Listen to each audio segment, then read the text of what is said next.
எல்லாருக்கும் நமஸ்காரம். இன்னைக்கு நம்ம பார்க்க போகிறது 10வது ஸ்தோத்திரம். 10வது ஸ்தோத்திரம் என்னன்னா, சுரேஷ சரணம் சர்ம விஸ்வரேதா பிரஜாபவ அகத் சம்வத்சரோ வியாழ பிரத்யய சர்வதர்சன. அதுதான் இன்னைக்கு பாட்டு. சுரேஷ சரணம் சர்ம விஸ்வரேதா பிரஜாபவ அகத் சம்வத்சரோ வியாழ பிரத்யய சர்வதர்சன. இது இன்னைக்கு 10வது ஸ்லோகம். இது எப்படி சொல்லணும்னா, சுரேஷ சரணம் சர்ம விஸ்வரேதா பிரஜாபவ அகத் சம்வத்சரோ வியாழ பிரத்யய சர்வதர்சன அப்படி சொல்லணும். சுரேஷ சரணம் சர்ம விஸ்வரேதா பிரஜாபவ அகத் சம்வத்சரோ வியாழ பிரத்யய சர்வதர்சன அப்படி சொல்லணும். இதில் சுரேஷன்னா சுரன்னா தேவர்கள், சுரன்னா தேவர்கள், ஷன்னா தலைவர், சுரேஷன்னா தேவர்களுக்கெல்லாம் தலைவர். அதான் சுரேஷன்றது. அதான் சரணம்னா சரணடையணும். சரணம் சுரேஷ சரணம்ன்றது சரணடையக்கூடிய பிரம்மமாக இருப்பவர். எல்லாரும் அந்த தேவர்கள்லாம் வந்து சுரேஷ சொன்னமே, அவள்லாம் வந்து சரணடையக்கூடிய ஒரு பிரம்மமாக இருப்பவர்னு அர்த்தம். பிரம்மம்னா எல்லாத்துக்கும் மூலப்பொருளாக இருப்பவர்னு அர்த்தம். சர்மனா சர்னா உயர்ந்த பலன். மா என்றால் தன் என பொருள். மான்றது என்னுடைய, அதான் மம்ம என். நான் சொல்லியிருக்கேன் பாருங்க, மனைவியை பற்றி சொல்லும்போது மம்மன்னு சொல்லணும், என் மனைவின்னு சொல்லணும்னு சொல்லியிருக்கேன். இந்த விவசாயெல்லாம் சொல்ல வாத்தியார்கள் சொல்லும்போது மம்மன்னு சொல்ல மாட்டாங்க. நல்ல சரியான வாத்தியார் தேவசம் நடத்தும் போது ஒய்ஃபுக்கு பண்ணும்போது மம்மன்னு சொல்ல மாட்டான். ஒய்ஃபு மம்மன்னு சொல்லுவோன்னு நம்மள சொல்லுவான். மம்மன்னா அவருக்கு ஆயிடும். அதனால தன்ன்றது மமன்றது வந்து தன், மன்னா தன். சர்மான்றது வந்து சர்னா உயர்ந்த பலன், ம என்றால் தன், தன்பால் உயர்ந்த பலன்களை உடையவர்னு அர்த்தம். சர்மன்றது சர்மன்னா அது ஒன்று. சர்மன்றது வந்து அசுபங்களை போக்குபவர், சுபங்களை கொடுப்பவர், எப்படியாவது சொல்லலாம். சர்மன்றதுக்கு அர்த்தம் அதுதான். கர்ணா உயர்ந்த பலன், மன்னா தன் பொருள், தன்பால் உயர்ந்த பலன். மன்னா தன்னுடைய என் அப்படின்ற அது தன், அது தன்னுடைய அவர் பால்னு அர்த்தம். தன்பால் உயர்ந்த பலன்களை உடையவர்னு அர்த்தம் சர்மன்னு. விஸ்வரேதான்றது வந்து விஸ்வம்னா உலகு, ரேன்னா காரணம். விஸ்வரேதான்னா அனைத்து உலகங்களுக்கும் காரணமாக விளங்குபவர்.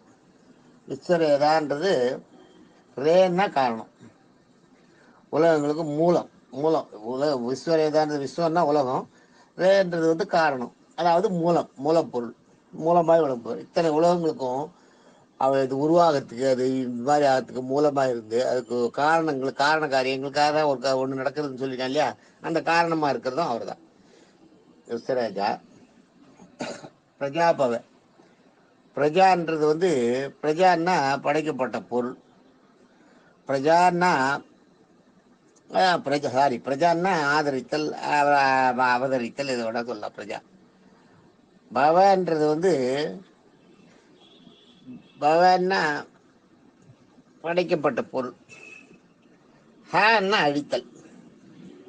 ஹன்றது பிரஜாபவன்ற, பிரஜான்றது வந்து படைத்தல், பவன்றது வந்து காத்தல், பவன்றது வந்து அதை ஆதரித்தல்ன்ற பேதான். பவன்றது ஆதரித்தல், ஆயுஷ்மான் பவன் ஆதரிக்கிறது தான். அது நம்மளோட இது சொல்றது தான் பவ.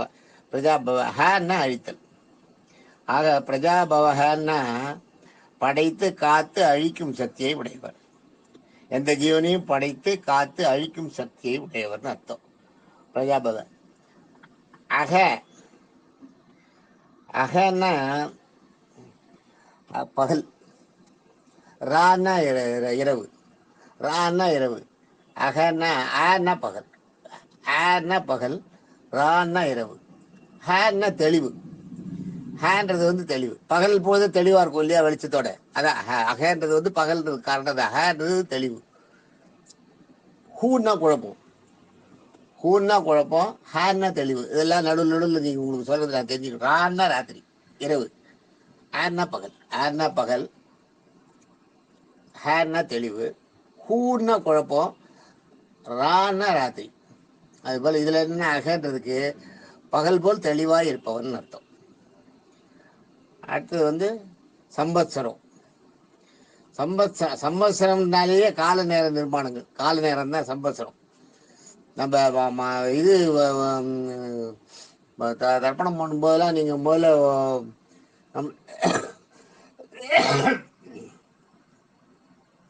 நம்மளுக்கு வந்து அந்த இது பண்ணி வைக்கிறாப்பா, சங்கல்பம் பண்ணுறா பாருங்க. அப்போ சொல்லுவா சம்பத்சரம்ன்றது சொல்லுவா. நம்மளோட இதை நம்ம பிரவரணம் சொல்லும்போது நம்ம யாருன்றது சொல்லும்போது எந்த லோகத்தில் எங்கே இருந்தோ அதை நான் ஒரு நாள் தனியாக சொல்கிறேன். தனியாக நான் சொல்கிறேன் உங்களுக்கு வந்து அது அது அது அதுக்கு ஒரு விளக்கமே இருக்குது, பெரிய விளக்கமே இருக்குது. சங்கல்பத்துக்கு என்ன அர்த்தம்ன்றது நீங்கள் புரிஞ்சுக்கணும். நீங்கள் யாராக இருந்தாலும் பிராமின்த்தில் வந்து எல்லாத்துக்குமே அந்த சங்கல்பன்றது இருக்கும். பிராமின் இல்லாதவங்க கூட தவசெல்லாம் பண்ணும்போது பார்த்தா வாத்தியார் வந்து முதல்ல உங்கள் பேர் என்ன நட்சத்திரம் எல்லாம் கேட்டுட்டு அந்த ஒரு வரி சொல்லுவார். நீங்கள் யாருன்றதை இன்ட்ரடியூஸ் பண்ணுறது தான் சங்கல்பம். அதை நான் சொல்கிறேன், அப்புறம் சொல்கிறேன், இப்போ வேண்டாம். அதுக்கு ஒரு பெரிய அர்த்தமே இருக்குது. அது எப்படி பூலோகம் ஆரம்பித்ததுலேருந்து அன்னி தேதி வரைக்கும் உங்களுக்கு அதில் வந்து முடியும். அதான் சம்பத்சரம்னா கால நிர்மாணங்கள். கால நேர நிர்மாணங்களுக்கு மூலமாக இருப்பவர். அதான் சம்பத்சரம்னா அதுதான். அடுத்தது வியாழ. வியாழன்னா ஆளன்னா வசப்படுத்துதல். வியாழன்னா தன் பக்கம் ஈர்த்தல். வியாழன்றதுக்கு வந்து ஆளன்னா வசப்படுத்துறது, வேணா தன்னை நோக்கி ஈர்க்கிறது, மேக்னெட் மாதிரி. அதான் வியாழ. இந்த இடத்துல வியாழன்னா ஆளன்னா வசப்படுத்துதல், வேணா தன்னை நோக்கி இழுத்தல். வியாழன்னா அனைத்து எல்லா ஜீவாத்மாக்களையும் தன்னை நோக்கி இழுத்து வசப்படுத்துதல். அதான் தன்னை நோக்கி தன்னை யாழன்னா வசப்படுத்துறது, அந்த தன்னை நோக்கி. வியாழன்னா தன்னை நோக்கி எல்லா ஆத்மாக்களையும் இழுத்து தன்னை நோக்கி ஈர்த்து வசப்படுத்துவார்னு அர்த்தம். பிரத்யன்றது பிரதினா உயிர், அயம்னா நம்பிக்கை. பிரத்யன்னா எல்லா உயிர்களுக்கும் நம்பிக்கையை கொடுப்பவர்னு அர்த்தம். பிரத்யேய. சர்வதர்சனகன்றது எல்லா ஜீவன்களுக்கும் மனக்கண்ணில் காட்சி கொடுத்து மகிழ்விப்பவர்.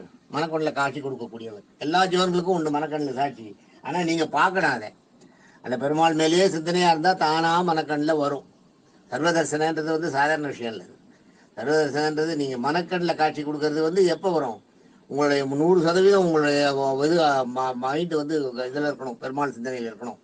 பெருமாளையே நினச்சிட்டு எல்லாத்தையும் மறந்து பெருமாளையே நினச்சிட்டு இருக்கீங்க பார்த்தீங்களா? அப்போ நிச்சயம் தான் பெருமாள் பிரசன்னமாவார், மனக்கண்ணில் பிரசன்னமாவார். அதுதான் இது. இப்போ நேற்றுக்கு வந்து 85 வரைக்கும் பார்த்துருந்தோம்.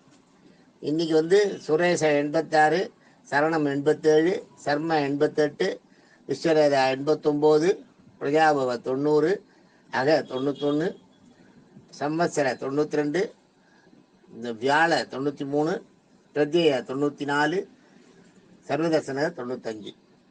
86லேருந்து 95 வரைக்கும் இன்னைக்கு பார்த்துருக்கோம். 10 பேர் சகசரநாமத்தில் இன்னைக்கு ஒரு 10 பேர் பார்த்துருக்கோம்.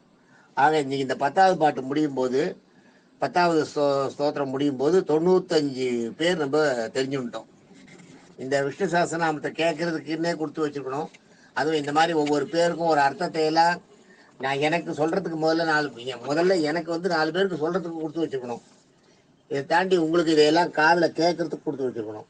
அதனால் எல்லாரும் தவறாமல் போட்டு பாருங்க, போட்டு கேளுங்க. அதுதான் நான் சொல்கிறது. எல்லாரும் தவறாமல் கேளுங்க, எல்லாருக்கும் அந்த புண்ணியம் கிடைக்கட்டும். கேளுங்க. நீங்கள் வந்து நான் அந்த நாமத்தோட அர்த்தம் என்னன்றது கேட்கணும். கேட்கும்போது சொல்கிறீங்க இல்லையா, அந்த நாமத்தை சொல்கிறீங்களா, சகசர நாமத்தை சொல்லி அதனோட அர்த்தத்தை தெரிஞ்சுக்கிட்டா அதுக்கு மறுபிறவியே கிடையாதான். அந்த மாதிரி ஒரு வியாக்கியானம் இருக்குது. அதனால் கேளுங்க எல்லாரும். சகசர நாமத்தை ஒவ்வொரு பேருக்கும் அர்த்தத்தை கேட்டு தெரிஞ்சுக்கணும். தேங்க்யூ.